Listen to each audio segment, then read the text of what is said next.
some good passes today.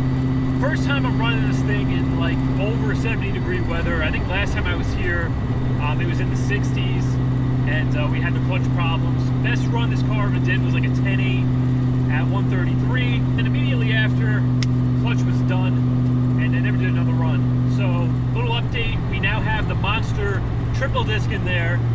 We got the ice tank installed, we have the grip tech pulley, so we're not going to have any belt slip, hopefully we're not going to have any clutch slip, and it should be running cooler with that 10-gallon tank in the back.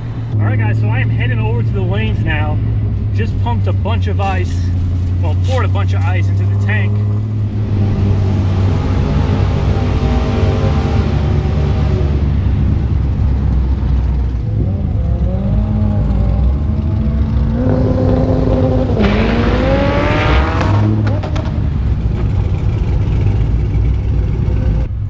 Friend with the SRT8 twin turbo charger.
Alright guys, we got here around, I want to say 5, did one run. It's 9 o'clock now. I'm just about getting ready to do the second run. Literally 3 or 4 Hondas just blew up and oiled down the track. Almost one after another. But I have a couple of bags of ice in the tank. Behind my friend Andrew in the Charger. He's going to, we're probably going to go against each other again. So we touched up the tune up top where it was lean. Left the timing alone. I put the rag over the dipstick, so hopefully it's not going to spray oil out again until I get the catch can figured out. And depending on what it does, if we have time for another run, we're going to look at the tune again. If it's good, we're going to add a degree or two of timing and see if it picks anything up. I really want to power shift it, but we're still trying to get data, so I'm just going to do the same thing, just kind of regular shift it. I got to try to look at the shift light though.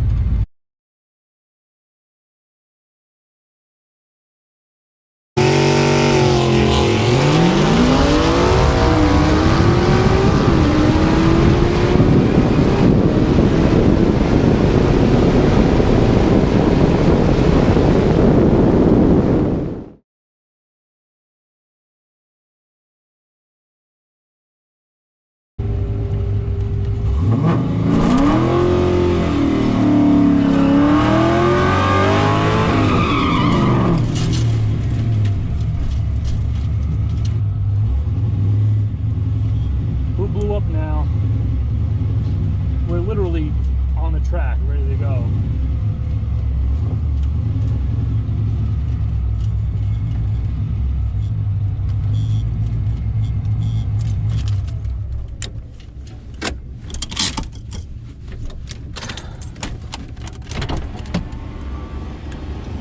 And now we wait. So here we are.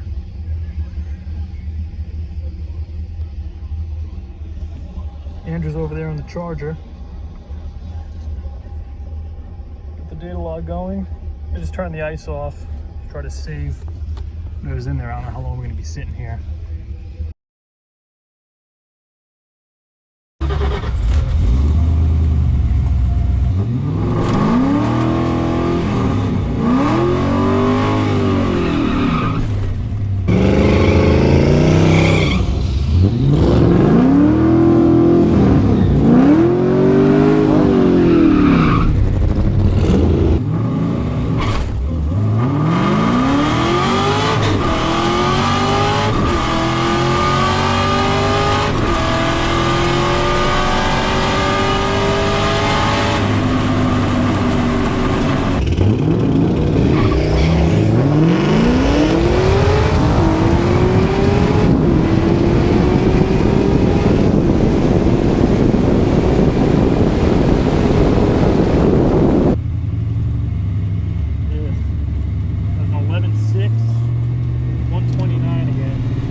one 60-foot.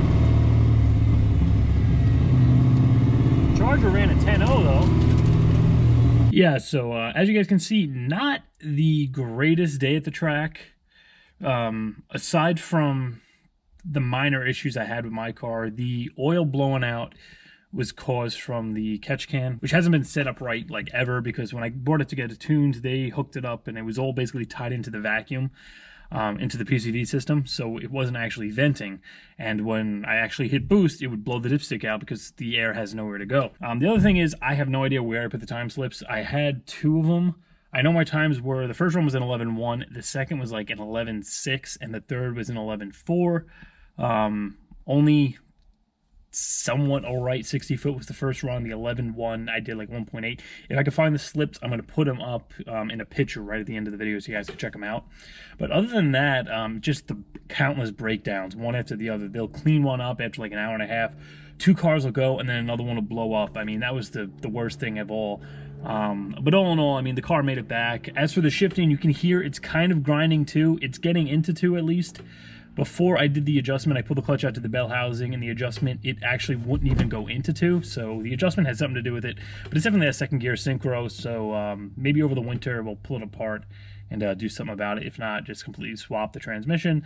I haven't really decided yet. Not really too big of a deal, because on the street it's fine, and even when I go to the track it's grinding a little bit, but I can get it in. Then as for the catch can, I finally hooked up the second little one I picked up. I mean, these are really dinky little things. For now, they're going to work. So I just capped the PCV port. So the PCV is completely eliminated. There's absolutely no vacuum in the system, and they're literally just 2 vent cans. So I have 1 can coming off of that valve cover with the vent on it. Same thing for that one. I mounted that one over there. So that's going to fix the problem with the dipstick blowing out and throwing oil. That's why in the first run they said there's a lot of smoke, because the dipstick literally was like that, and this whole area was kind of misted with oil. As for the tune, it wanted to make more power. I think that had to do with the belt not slipping, and being I changed the pulley, this might be slightly smaller than the other one. But my friend James went in there and played with the tune. He gave it a little more fuel up top because it was a little lean, and it was mile per houring like 129. After he changed the fuel, it was still doing 129. Then he added a degree or 2 of timing to it, and then it trapped, I think, a 130.5. So it definitely picked a little bit up. Ice tank did absolutely amazing. I was just sitting in the pits with the ice in the back. Once I was actually on the track ready to do the burnout, I'd flick the switch. You'd see the IAT go from like 135 down to like 80, like instantaneously within like 5 seconds. It was pretty crazy. I forgot the shift light. The shift light is terrible. It didn't work. It didn't tell me when to shift. It didn't even light up remotely until maybe literally when it was time to shift. When the shift point would come up, it would just go whoop, and you couldn't see anything. And then half the time it wouldn't even work at all. I checked the wiring, everything's hooked up correctly. I think it's just a characteristic of the shift light. Looking further online at reviews, it seems to be a common issue with a lot of people. I haven't really tried to pursue it. For now, I'm just gonna grab a regular LED light, like an actual shift light. I'm gonna mount it somewhere in the vents or something, just so I have something to shift with. Because on one of those runs, I was shifting way too early. I think the run where I don't have the inside footage, I was shifting way too early when I was actually listening to the footage back. So shift light needs to be fixed. The PCV system is fixed for now. Aside from the 1 to 2, I think if we can actually get a rental and not only get like 2, maybe 3 runs in over the course of like 6 hours, we could definitely dial it in and I could get it back into the 10s without an issue.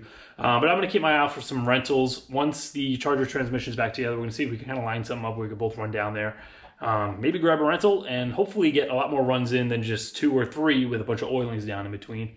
But with that being said, that's going to do it for this one, guys. Remember, I'm going to have a Tahoe video out very soon. I have a lot of footage. You're going to see this video first for the Tahoe transmission videos. Everything's pretty much done. I'm actually going to go start it up today, take it for a test drive. So you should be seeing both of those videos sometime this week. Over here, we have the transmission from the Charger that I was racing with. They were having issues with the 1 to 2 shift, basically not wanting to shift at wide open throttle. And looking at the data log, it was actually cutting, it was snapping the throttle body closed. And once the power would come down, it would actually shift, and that was hurting their time. So we have this transmission from that car apart, and we're going to take care of it for them. This is going to be a video coming out, but before you see this, you are going to see the completed series on the Tahoe as far as the transmission. All right, one last thing before I close this video out, guys. I completely forgot about the giveaway for my old heat exchanger intercooler pump that came out of the Camaro. I announced that I was going to be giving this away in the video where I did the ice tank, link at the top of the screen. So the video's been out for about a week. I figured we should pick a winner for this. I'm just going to put the comment in this random YouTube comment picker site. I don't know what's the best kind of way to do this. I never did the giveaway before, but we got the video, the URL to the video in there. And let's see who the winner is.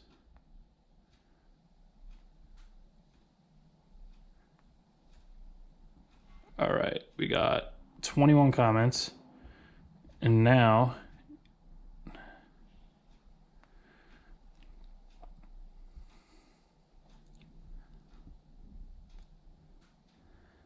all right, looks like Chocolate Colombo.